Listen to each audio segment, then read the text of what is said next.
Breaking news ಬರ್ತಾ ಇದೆ, ನೋಡೋಣ.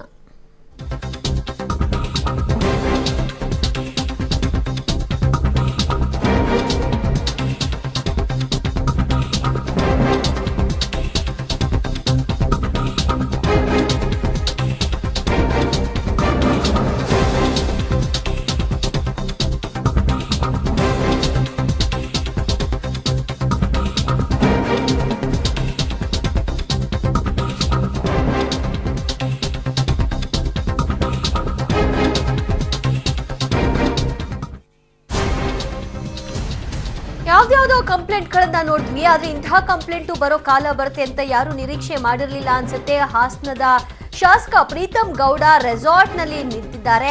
ಅವರನ್ನ ಕಳಿಸಿಕೊಡಿ, ದಯಮಾಡಿ ನಮ್ಮ ಶಾಸಕರನ್ನ ಹುಡುಕಿ ಕೊಡಿ ಅಂತ ಪೊಲೀಸರಿಗೆ ಯುವಕರು ದೂರನ್ನ ಕೊಟ್ಟಿದ್ದಾರೆ. 20 ಯುವಕರ ಗುಂಪೊಂದು ಹಾಸನ ಎಸ್ಪಿ ಕಚೇರಿಗೆ ತೆರಳಿ ನಮ್ಮ ಕ್ಷೇತ್ರದ ಶಾಸಕರನ್ನ ದಯಮಾಡಿ ಹುಡುಕಿ ಕೊಡಿ ಅನ್ನುವಂತಹ ಮನವಿಯನ್ನ ಕೊಟ್ಟಿದ್ದಾರೆ.